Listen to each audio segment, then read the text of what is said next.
근데 이제 아시겠지만 3개 정도면 감이 충분히 잡히실 텐데 실무 다 맞힐 수 있습니다.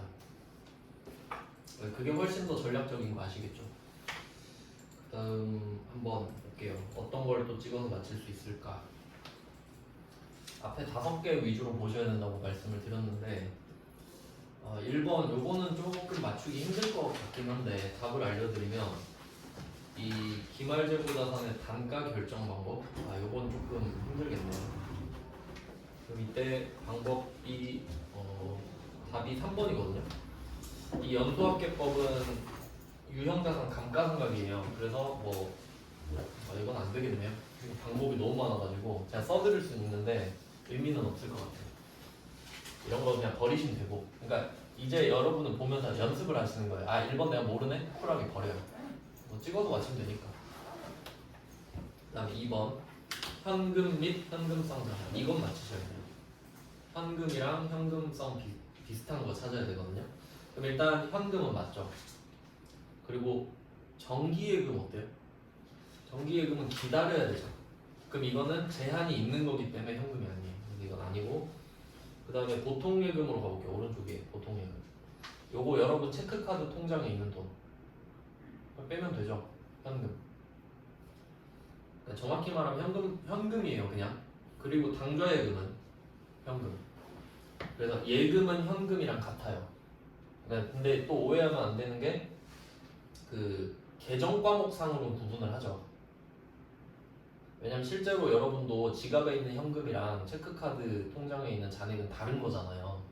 그러니까 회계에선 그걸 디테일하게 나누는 거고, 그냥 우리 사장님이 야 우리 현금 얼마 있어 하면 그냥 합쳐서 알려주면 된다는 거예요. 왜? 현금화가 가능한 거를 물어보는 거니까. 이해되셨죠? 그러니까 여기서는 이론을 물어보는 거잖아. 계정 과목 말고. 그러면 당좌예금, 보통예금, 현금은 3종 세트예요. 그래서 이거 그 이론에 실무에서도 낸 적 있어요. 참고로 알아두세요. 그 실무에 조회 문제 있죠. 조회에서 현금 및 현금성 자산을 조회하라 이런 거야. 근데 현금 및 현금성 자산은 계정 과목이 아니죠. 그럼 뭘 보라는 거지? 3개를 합쳐서. 그럼 그거를 3번을 하면 좀 노가다가 되잖아요. 그래서 답이 재무상태표였거든요. 근데 혹시 내가 몰라도 어때요? 계정별 원장만 제대로 알아도 3개 검색해서 어쨌든 합칠 수는 있죠. 그러니까 장부가 꼭 답이 1개만 있는 건 아닌 거예요. 어쨌든 현금 3종 세트 꼭 알아두시고, 그 다음에 우편환증서, 이게 좀 특이한 개념인데, 우편환증서는 제가 알기로는 그런 거예요. 그 우체국 같은 데 가가지고 약간 그 권한을 준다고 해야 되나? 그러니까 내가 5만 원을 우체국에 맡기는 거예요. 그리고 그 제 친구 철수가 서울에 있는데 걔한테 5만 원 전해주면 안 돼요? 약간 이런 느낌인 거예요. 그러니까 우편 같은 느낌인데 저는 한 번도 해본 적 없어서 이론상으로는 그렇게 나와요. 그러니까 이거 왜 냈을까요? 틀리다고 했겠지. 근데 한번 맞힐 수 있나 볼게요. 지금 현금, 당좌예금, 보통예금 합치면 190이죠. 190. 그럼 일단 2번이 제일 가깝지 않아요? 그럼 2번 찍었으면 돼. 그러니까 그렇게 푸시는 거지. 이런 거 합쳐져 있는 문제들 있잖아요. 종합 문제. 이거 보실 때는 내가 전부 다 정확하게 풀고 내려가시는 거 아니에요. 아는 것만 보고 내려가서 비교해요. 그럼 3번은 아닐 것 같은데? 이런 느낌 들죠? 그럼 2번 찍으면 되지 뭐. 그러니까 그 정도 수준으로 내기 때문에 엄청 머리를 복잡하게 쓸 필요는 없거든요. 그러니까 여기서 키워드는 현금 3종 세트였던 거예요. 네, 그게 찍는 것도 기술 아닙니까?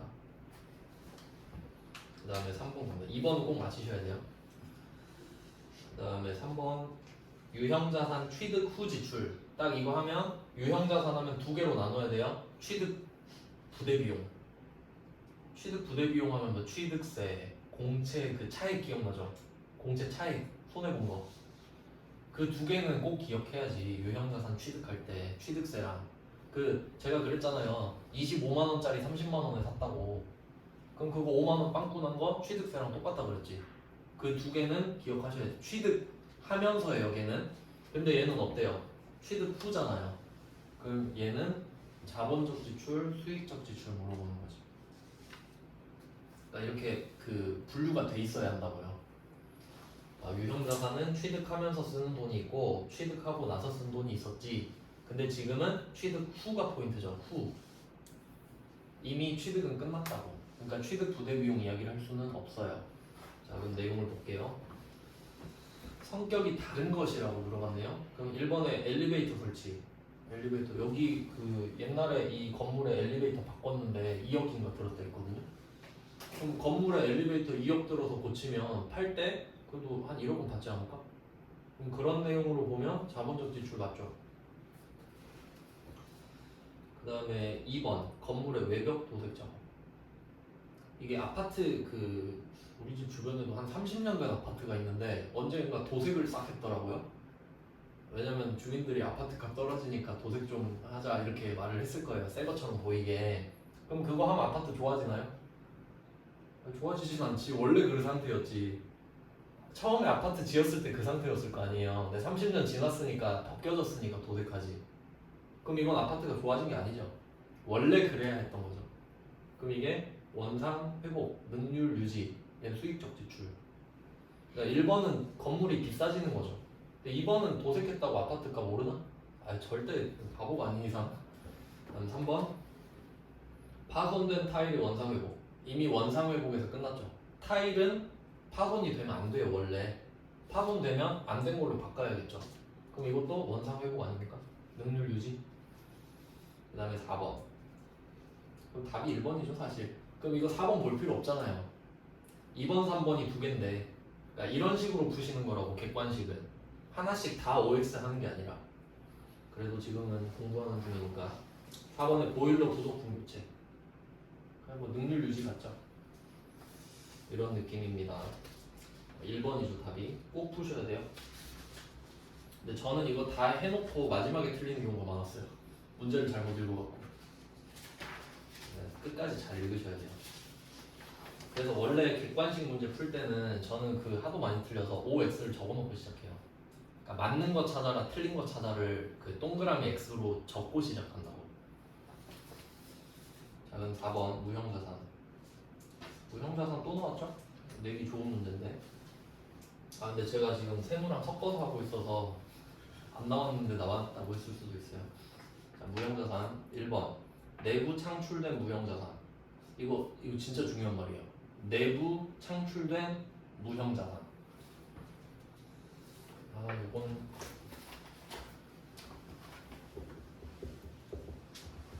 무형자산은 보통 권리예요. 권리. 형체가 없으니까. 그러니까 법으로 보호를 해주는 거예요. 무형자산. 그 변리사가 특허 같은 거 관리하죠. 그럼 이 무형자산은 내가 연구개발을 통해 만들 수 있죠. 내가 연구개발하면 개발비로 만들 수 있잖아요. 그럼 이거는 연구개발로 직접 만들 수가 있다. 그러니까 삼성전자 생각하면 돼요. 연구소 만들어서 석박사 데려와가지고 맨날 특허 만들라고 쪼잖아요. 그래서 보통 변리사들이 이과생들이 변리사 시험을 많이 보거든요. 그 이유가 특허 쪽이 이과가 많아서 그래요. 그 삼성 쪽에서 특허를 많이 낼 거 아니에요. 그런 내용이 있는데, 그럼 연구개발을 통해 그럼 무형 이렇게 문제 낼 수 있어요. 무형자산은 내부 창출할 수 있나요? 있죠. 연구개발 통해서. 근데 문제는 이 중에 영업권이라는 애가 있었는데, 영업권은 프리미엄이라고 해석하셔도 되고 아니면 권리금으로 제가 예시를 들었던 것 같아요. 권리금은 내가 이 건물 계약한 거 이외에 따로 주는 돈이죠. 추가로 더 주는 돈. 그럼 영업권도 형체가 없으니까 무형자산 맞죠? 근데 영업권은 성격 자체가 더 줘야 돼요. 돈을. 그러니까 내가 1억짜리를 1억 2천 주고 사면 그 2천이 영업권이거든요. 근데 내가 영업권을 우기는 거야. 이거 1억짜리인데 이거 1억 2천이라고 원래. 그럼 이건 내가 돈을 주고 산 게 아니잖아요. 그래서 이때 영업권은 내부적으로 창출을 할 수 없어요. 이거 엄청 잘 되거든요. 그러니까 무형자산은 내부 창출이 돼. 근데 영업권도 무형자산이잖아요. 근데 영업권은 내부 창출이 안 돼. 왜? 밖에서 사올 때 더 준 돈을 영업권이라니까. 그러니까 이거 딱 내기 좋죠. 그래서 무형자산은 내부 창출이 가능하다. 근데 이것만 보면 일반적인 명제는 그럼 영업권도 무형자산이니까 영업권도 내부 창출이 돼야 되죠. 하지만 너는 아니지. 너는 밖에서 사온 거니까 넌 내부 창출 안 돼. 그럼 영업권은 어떻게 생기냐? 오직 외부 구입에 의해서만 생기는 거죠. 그래서 원래 영업권의 풀네임은 외부 구입 영업권이에요. 근데 우리가 프리미엄이라고 할 때 더 준 돈 프리미엄 이렇게 말 안 하잖아요. 프리미엄이 더 준 돈이니까. 그러니까 그런 거라고. 어차피 영업권은 외부에서 구입하니까 외부 구입이란 말을 빼버린 거예요. 당연하니까. 지금 그 문제는 아닌데 그냥 나와서 말씀드렸어요. 생각나서. 그럼 1번 보시면 내부 창출된 무형자산이라고 하면 틀린 말은 아니죠. 영업권은 아니니까. 근데 이것도 헷갈리시면 안 돼요. 무형자산은 창출할 수 있는 거야. 영업권 빼고 말하는 거니까. 그럼 인식 기준에 부합한다. 이게 그거예요. 선을 넘었냐 안 넘었냐 뭐 이런 느낌인데, 근데 이때는 그 정도까지 구체적이진 않고요. 연구 단계랑 개발 단계는 좀 약간 두루뭉술한 개념이죠. 왜냐면 어떻게 칼같이 지금 이 순간부터 개발이야 이러겠어요. 애매하잖아 솔직히. 겹치는 부분이 있을 텐데, 근데 그 정도로 구분은 하겠다라는 소리예요. 맞는 말이에요. 그다음 2번. 산업재산권, 저작권, 개발비 등이 대표적이다. 보통 권자로 끝나면 되고, 개발비는 특이한 사항이니까 외워두셔야 돼요. 내가 직접 개발해서 만들면 개발비니까. 대표적인 거 맞고요. 그 다음에 사업 결합에서 발생한 영업권. 이렇게 하면 좀 어렵게 넣네. 사업 결합에서 발생했다는 말은 이게 외부 구입했다는 말이랑 같거든요. 좀 문제를 조금 치사하게 내네요. 그럼 이 말은 여러분이 A라는 지금 회사를 사고 싶어요. A라는 회사를 눈독 들이고 있는 거야. 근데 자산이 100억이 있고 부채가 30억이 있는 회사인 거예요. 이런 건 지금 프로필이라고 합시다. 근데 뭐 회사가 이걸로만 판단하는 게 아니라 이건 정량적으로 판단한다고 하죠. 그러니까 양으로만 판단하는 거야. 매출액이 얼마고 부채가 얼마고. 근데 여러분도 아시겠지만 사람 판단할 때도 돈으로만 판단하면 안 되죠. 뭐 성품도 봐야 되고 뭐 비전 이런 것도 보잖아요. 근데 여긴 그런 게 없어. 이 회사의 비전, 뭐 가능성 이런 게 없단 말이에요. 그러면 누가 이거를 살 때 70억에 사야 된다고 하면 돼요. 그냥 겉으로 봤을 때. 근데 뭐 예를 들면 그 대한항공? 아시아나가 매각으로 나왔었나? 그 아시아나가 팔린다고 나왔었던 거 있었는데 HDC가 살까 말까 했었거든요. 근데 그런 경우에는 딱 이 돈만 주고 사는 게 아닌 게, 그 항공회사는 항공권이라는 게 있어요. 근데 여러분이 만약에 내가 항공사 차리고 싶어서 항공사 딱 만들잖아요. 근데 국가가 나한테 항공권을 안 줘요. 그러니까 항공사를 만들었는데 비행기 띄울 권리가 없는 거야. 그럼 더 이상 안 주니까 어떻게 해요? 항공권이 있는 기업을 사야만 하는 거야. 그럼 그 가치는 돈으로 따질 수 없죠. 아니 얘밖에 없는데 어떡해. 그럼 그때는 내가 30 더 줄게 이렇게 가야 된다고. 이게 영업권이에요. 이해됐죠? 그러니까 안 보이는 가치를 내가 눈으로 보는 거라고. 왜냐면 기업을 인수할 때 경매해요. 경매 올려놓고 그 아파트 경매하듯이 그 영화 같은 데 보면 얼마 이런 거 아니고 비밀 경매예요. 내가 10억 근데 쟤가 11억 쓴 쟤가 사는 거라고. 그러니까 눈치 싸움을 하겠죠. 그럼 누가 70억 써놓고 지금 그 낙찰되겠어요? 안 되겠지. 그러니까 눈치 싸움에서 더 올린 게 영업권. 그러니까 여기서 사업 결합에서 발생한 게 뭐겠어요? 내가 얘를 사서 합칠 거잖아요. 그러니까 인수가 정확한 표현이지 사실. 그러니까 인수할 때 더 준 돈이 영업권이죠. 그럼 포함하지 말아요? 해야지. 틀렸죠 그럼. 그러니까 좀 어렵죠 실제로는.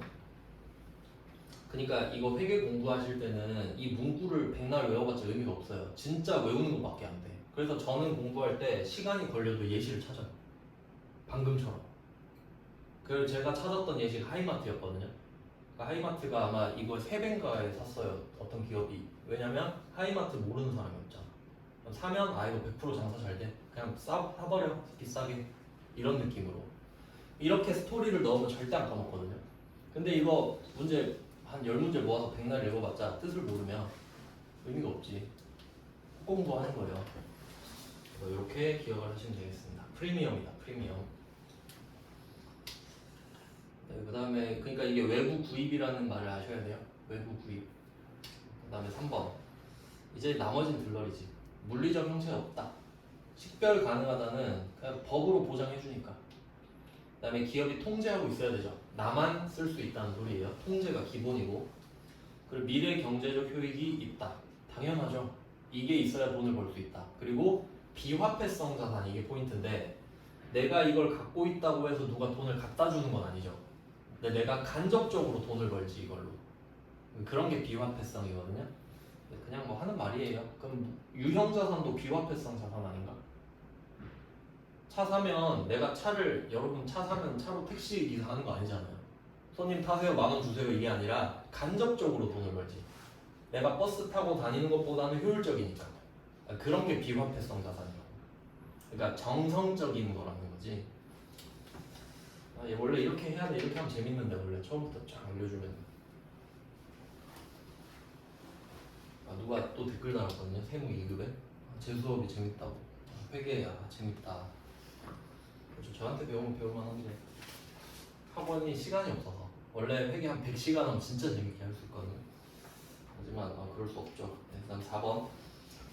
내부 프로젝트를 연구 단계와 개발 단계로 구분할 수 없다. 없는 경우래요. 그러니까 그럴 수도 있죠. 아까 말씀드렸죠. 아니 어떻게 딱 무 자르듯이 오늘부터는 개발이야. 그건 안 되잖아요. 그럼 구분이 안 된대. 그럼 이때 연구 단계는 비용 처리하죠. 개발 단계는 비용 또는 자산 처리하죠. 그 회계는 보수적이죠. 뭔지 모르겠을 때는 비용 처리하라 그러겠지. 그 말이 연구 단계에서 발생하는 것으로 본다예요. 이해되시나요? 이거 이론 문제에서 어떻게 낸 적이 있냐면 이렇게 낸 적이 있어요. 이거 되게 신박한 문제인데 이렇게 박스를 주고 4개를 적은 거예요. 하나, 둘, 셋, 넷. 그 뭐 얼마 이렇게 4개를 썼어요. 금액을 이렇게 실컷 4개를 써놓고, 자 연구 개발을 하면서 이 돈을 썼다. 근데 이 4개가 연구인지 개발인지를 모르겠어. 그럴 때 무형 자산은 얼마게 이렇게 냈거든요. 다 빵원. 돈을 썼는데 연구인지 개발인지 모르겠어.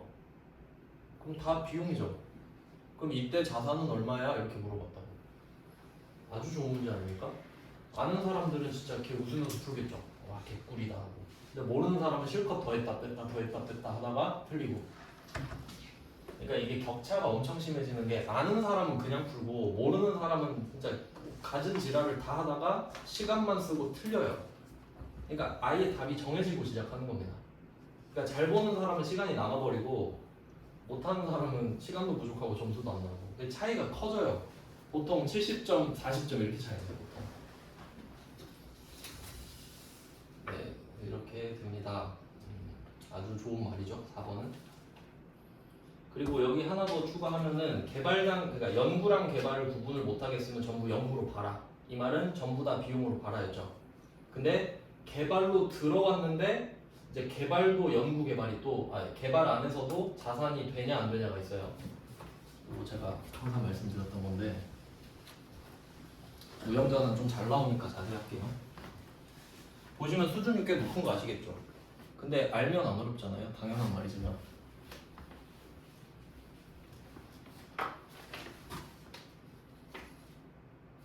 그럼 연구 얘는 그냥 비용. 개발은 선을 정해놓고 여기는 비용, 선 넘으면 자산이죠.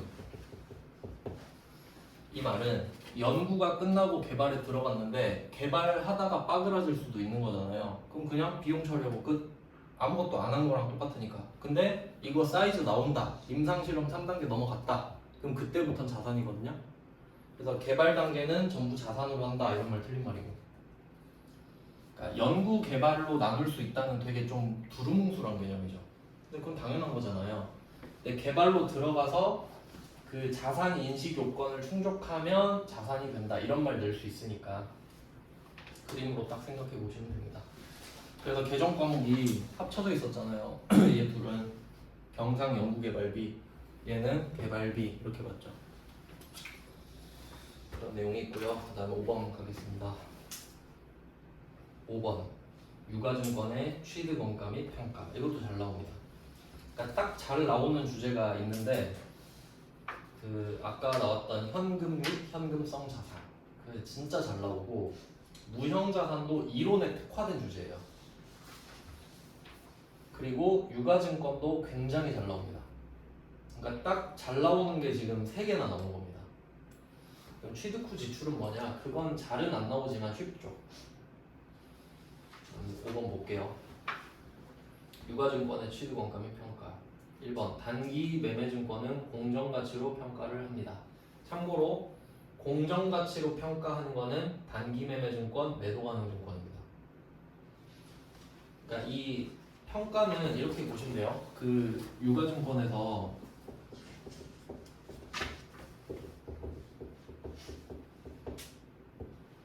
처분 의도가 있잖아요. 나 이거 팔 거야. 그러니까 팔아서 돈 벌 거야. 이렇게 하면 평가를 하죠. 이거 되게 상식적인 내용인데 여러분 한번 생각해 보세요. 주식을 여러분 왜 삽니까? 나는 회사에 투자해서 주식회사의 이점을 널리 알려야겠다. 이런 사람 없죠. 돈 벌어야 되죠. 그럼 이때 여러분이 주식을 사는 의도는 처분 의도가 있는 거죠. 그러면 매 순간 보잖아요. 왜 팔아야 되니까. 팔아야 되니까 언제 고점일지를 맨날 봐야 될 거 아니야. 그러니까 처분을 할 거면 평가를 하는 거라고. 여러분은 맨날 평가하는 거라고. 매 순간.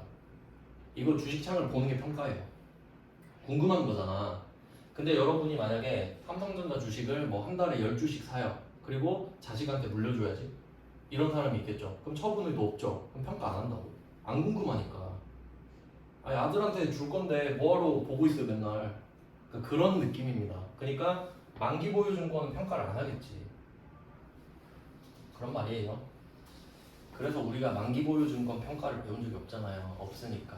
근데 단기 매매랑 매도 가능은 했죠. 중요하다고 맨날 비교하고 그랬잖아요. 그래서 결론, 단기 매매 증권은 공정가치로 평가를 하죠, 당연히. 그러니까 이게 하나하나가 다 그 어떤 건 맞고 어떤 건 틀릴 수도 있거든요. 그러니까 여기서 공정가치로 평가하다는 맞는 거 일단. 그리고 평가 손익을 단기 손익으로 인식한다도 맞는 거고. 네, 단기 매매 증권은 단타를 쳐야 되기 때문에 평가만 해도 판 것처럼 해버리죠. 원래 단기 손익은 처분만 되잖아요. 네, 어차피 너 금방 팔 거랬지? 그냥 판 걸로 해. 이렇게 해버렸죠. 그래서 단기 매매 증권은 취득 수수료도 비용 처리하잖아요. 단타의 핵심은 얼마로 들어가서 얼마로 나왔냐니까. 그런 내용이 있었고. 그 다음에 2번 매도 가능 증권은 시장성이 있는 경우. 이것도 중요한데. 자, 단기 매매 증권이 되려면 시장성이 반드시 있어야 되죠. 왜? 단타를 치려면 시장성이 있어야지. 근데 매도 가능 증권은 시장이 없을 수도 있죠. 시장성이. 비상장 주식일 수도 있거든요. 그러니까 시장성이 있는 경우라고 말하는 거예요. 그럼 시장성이 있는 경우 공정가치로 평가한다. 맞죠? 왜냐면 없으면 공정가치로 평가 못하니까. 참고로 이것도 알아도 돼요. 시장성이 없으면 이거 말장난 치는 거 있는데 시장성이 없으면 평가를 안 한다 이렇게 해야 맞잖아요. 왜? 시장성이 없는데 어떻게 평가해요? 거래하는 가격이 없는데 어떻게 평가를 하냐고. 근데 이때 뭐라고 말하냐면 취득 원가로 평가한다 이딴 말을 써요.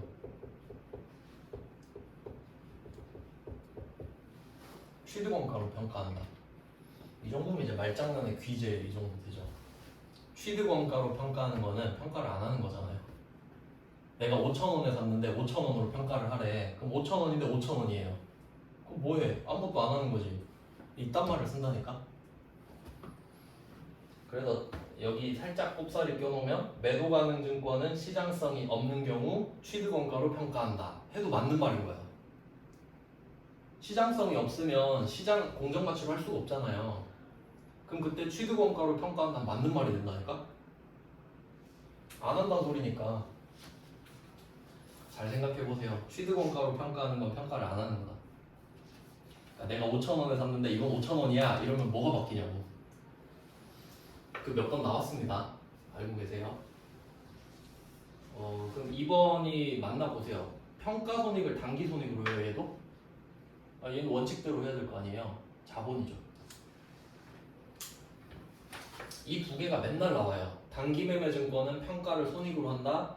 매도 가능 증권은 평가를 자본으로 한다. 근데 두 개로 낼 수 있죠. 보통은 기타 포괄 손익 무계획으로 합니다. 그러니까 자본 중에 기타 포괄 손익 무계획이 네 번째 거인데 이게 자본이죠, 결국. 그러니까 둘 다 아셔야 돼요. 자본으로 인식한다라고 해도 맞고 아니면 기타 포괄 손익 무계획으로 인식한다 해도 맞으니까. 네, 그렇게 알아두시면 돼요. 이 두 개에 항상 답이 몰려 있을 겁니다. 1번 아니면 2번. 그래서 만기 보유 증권은 평가 이야기를 안 하겠죠? 안 합니다. 그 다음 3번. 단기 매매 증권의 취득 부대 비용은 발생 즉시 비용으로 처리한다. 아주 좋은 말이죠. 이거는 1번과 3번을 연결해도 돼요. 단기 매매 증권의 특성 때문에 그렇죠. 특성이 뭐냐? 단타. 단타 쳐야 되니까 얼마에 들어가서 얼마에 나와야 되니까 수수료 다 빼버리고 그리고 평가만 했지만 판 걸로 봐버리고 네, 이런 특징이. 근데 돌연변이죠, 얘는. 그 다음에 4번. 만기 보유 증권의 취득 부대 비용은 취득 원가에 가산한다. 얘 친구 매도 가능 증권도 있죠? 매도 가능 증권도 취득 부대 비용을 취득 원가에 가산하죠. 왜? 단기 매매 증권 빼고 다 더하니까. 이렇게 보셔야 되는 거죠. 그러니까 여기서 만기 보유 증권은 더한다 이러고 있으면 안 돼요. 단기 매매 증권 빼고 다 더한다 이렇게 보면 맞지. 근데 그 빼고에 만기 보유 증권도 들어가고 매도 가능 증권도 들어가고 유형 자산도 들어가는 거였지. 크게 보셔야 된다고. 아주 좋은 문제고요. 그 다음에 6번. 요거 맞힐 수 있을까? 안 되겠죠? 네, 4번이긴 한데 네, 그러네요. 이거는 지금 제가 후려치기가 좀 힘든 주제네요. 근데 포기할 만한 게 있어야 되는 거예요. 어차피 다 풀 수는 없어. 그럼 보고 다행히 포기 이렇게 나왔다. 제끼시면 되고 그게 현실성이 있는 거니까. 그 다음에 7번. 요것도 약간 감이 안 오시지만 할 수 있는 문제입니다. 이거. T 계정을 이용해 볼게요. 나름 강조했던 부분이기도 한데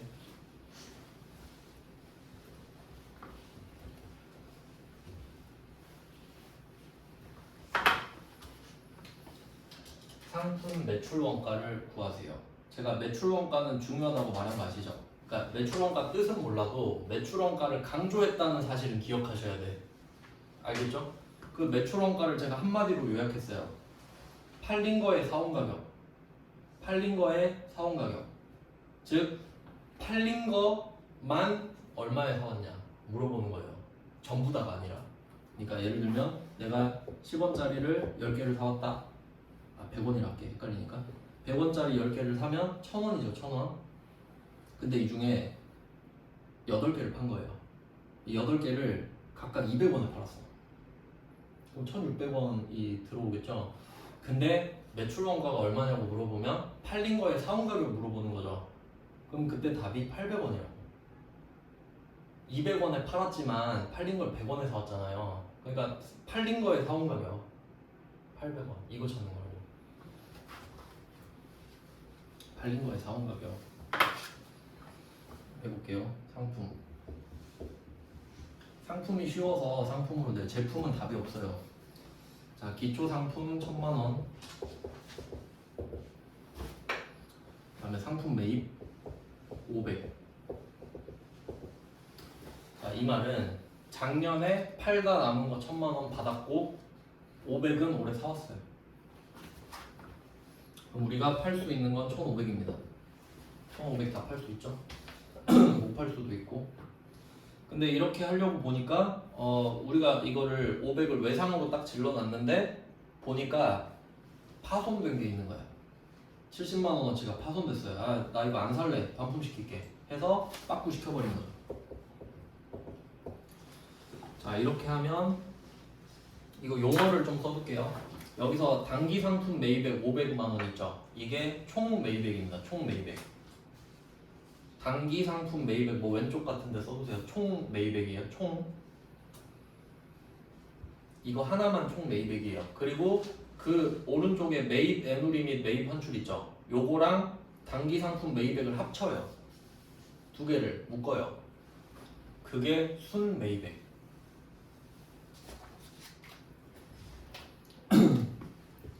500만 원은 총 매입이고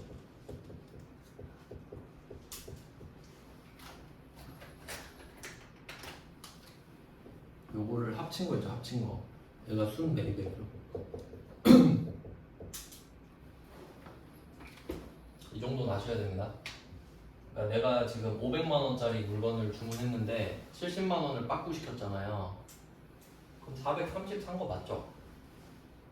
그러니까 그거 구하는 거 아니에요? 근데 아니야 난 500 샀어 이러면 좀 이상한 사람이죠. 그래서 결론은 뭐냐면 총 매입액은 순 매입액을 구하기 위해 알려주는 겁니다. 근데 총 매입액을 쓰진 않겠지. 순 매입액을 쓰겠지. 그래서 바뀌어요. 1430으로. 이거 아냐고 물어보는 건데 이 정도 할만하지 않나요? 그리고 기말 400 산수 문제예요. 산수.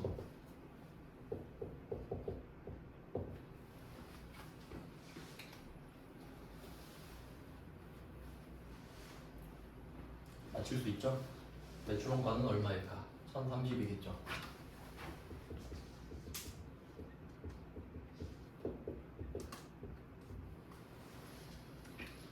그리고 이 출제자는 정말 착해요. 2번이 답이죠. 지금 혹시 상품 매출원가랑 상품이랑 헷갈렸을 수도 있잖아요. 원래 나쁜 사람들은 가격 똑같이 해서 차등은 바꾼 것도 내거든요. 그러니까 이거 의도 보면 아시는 거예요. 아, 이거는 나를 틀리게 할 생각이 없구나. 산수만 잘하면 맞히게 해주는 거구나. 이렇게 생각하셔야지. 그러니까 여러분 지금 차대변 생각 안 해도 되죠. 그 2번이야. 1030 물어본 거니까. 그러니까 사실 이 표에서 이 칸은 얼만가요? 라고 물어보는 거랑 똑같은 문제예요. 근데 일부러 쫄게 만드는 거지. 너 붕괴 할 줄 알아? 이래놓고 사실 붕괴 문제 아니죠. 그러니까 아는 사람만 주워 먹는 거라고. 네, 푸시면 좋겠네요. 그러니까 얘는 오히려 붕괴가 아니라 T계정 문제다. 근데 요걸 잘 활용하시면 주워 먹을 수 있는 게 많아요. 그 다음에 8번 이제 그 재무 마지막인데 이거 좀 약간 멘붕이 오겠다. 지문이 길면 좀 잘 안 읽히니까요. 그러니까 9번 같은 게 차라리 좋지 8번은 좀 어렵지만 하지만 풀 수 있어요. 가장 적절하지 않은 거 틀린 거 찾아요. 1번 신용카드 연회비 1만 원이 신용카드로 결제되다. 그럼 비용 맞죠? 약간 수수료 같은 느낌이니까. 그리고 자산 감소? 요거는 그 부채 아닌가요? 카드는 외상이다. 그럼 바로 맞췄네? 혹시 모르니까 읽어봤는데 뭐야 개꿀이네 하고 바로 넘어가는 거죠. 그러니까 이게 이론을 한 번이라도 읽어본 사람이랑 안 읽어본 사람 차이가 큰 겁니다. 그러니까 이론을 아예 못 보고 다 찍었어요랑 다른 거지. 한번 보고 찍는 거랑. 그 다음에 원가는 쿨하게 포기하시고. 이게 주워 먹을 수 있는 게 많은데 여기는 원가 수업을 안 했어가지고 보니까 이거 세무 2급이랑 문제 돌렸었네 얘네들끼리. 그래서 여러분 세무 2급까지 공부하시면 회계 1급은 진짜 공짜로 주워 먹는 겁니다. 포함이 다 돼 있기 때문에. 그래서 제 걸로 독학하시면 되는 거 아시죠? 그 다음 12번 됐고 13번, 14, 15 이렇게 부가세만 좀 보겠습니다. 13 부가가치세법상 재화의 공급. 이 말은 어떤 거에 부가가치세가 붙냐 이거예요. 그러니까 요거는 과세 대상이라 써놓을게요. 과세 대상. 과세 대상. 과세 대상 이렇게 보면은 이 기억나시나요? 과세 대상? 부가가치세법에서 뭐에다가 과세할 거게 해서 용역의 수입 아니라고 말했던 재화의 공급, 용역의 공급, 그리고 재화의 수입. 이 문제가 여기 나오지 않았나? 회계에서? 이런 문제 풀었어요. 그러니까 제가 용역의 수입은 확인하기가 어렵다 그랬잖아요. 그래서 이 세 개가 과세 대상이다라고 했죠. 그거의 연장선인 거야. 그럼 지금 재화의 공급을 말하고 있죠.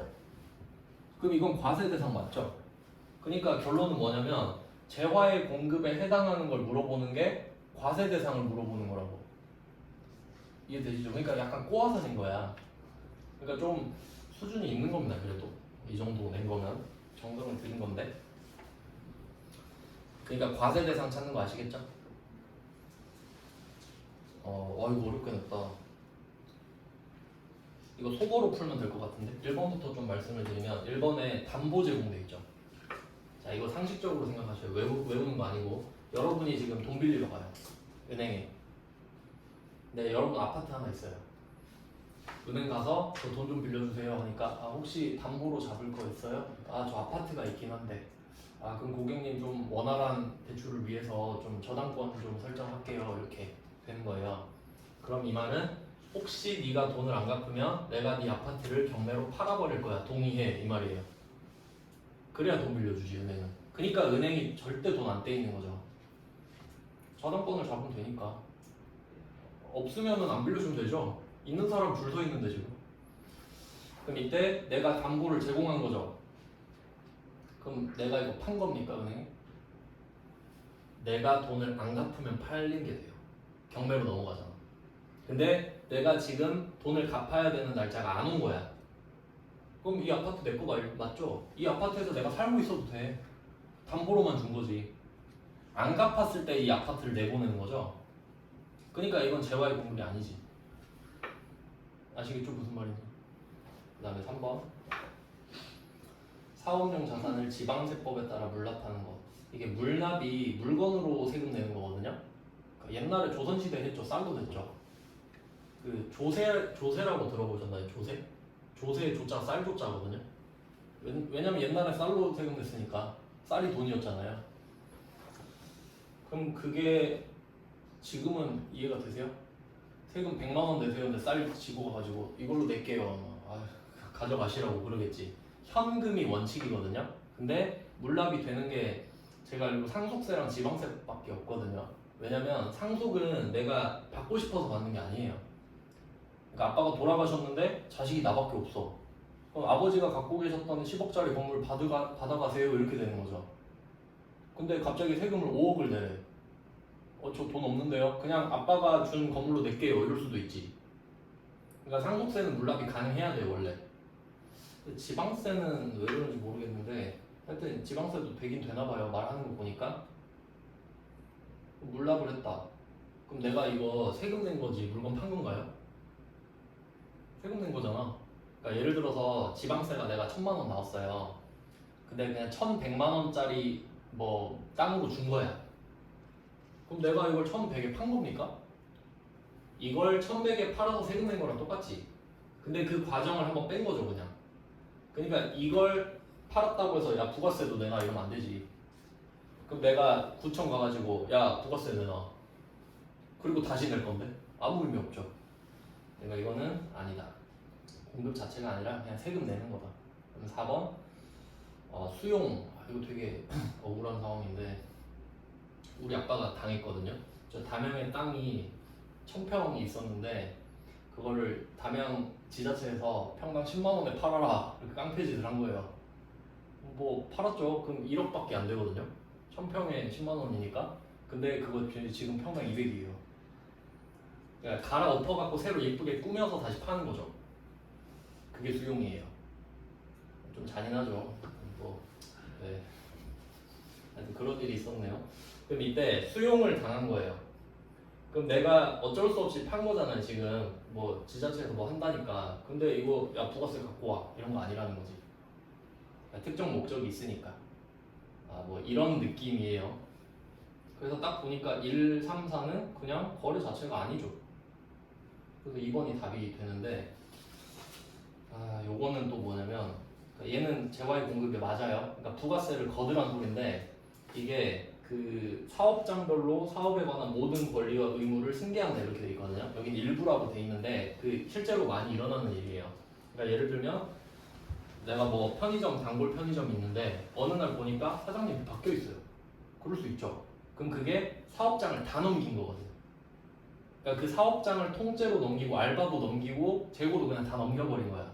그런 걸 포괄 승계라 그러거든요. 그럼 그때 물건 그 가게를 다 판 걸로 봐야 돼. 근데 얘는 일부라 그랬죠. 근데 그것도 맞겠지. 그러니까 그건 판 거라고요. 사업을 넘기기만 한 건데 그럼 그냥 사업 넘긴 거 아니냐 할 수 있는데 부가가치세법상으로는 그 사업장을 판 거라고. 그러니까 과세 대상이야. 그러니까 그 자세한 내용은 네, 하여튼 뭐 공급에 해당하는 것은 2번이고 그 여기서는 일부가 포인트네요. 일부만 넘기는 게 과세로 돼 있고 해설 보니까 포괄적으로 승계하는 건 안 본대요. 가게를 전체를 넘기는 건 아니래. 이것도 특이하네. 그래서 다시 정리하면 사업장을 일부만 넘기는 거는 과세, 아예 싹 다 넘겨버리면 그냥 아무것도 아닌 걸로 보자. 이렇게 한다고 돼 있네요. 왜 그런지 모르겠네. 그 다음에 14번입니다. 부가가치세법상 과세표준입니다. 과세표준이라고 하는 거는 공급가액의 합계라고 보시면 돼요. 공급가액의 합계. 이거 되게 중요한 표현인데 공급가액의 합계. 제가 맨날 말했던 게 있어요. 과세표준 하면 자동차세랑 부가가치세 같이 생각하라고.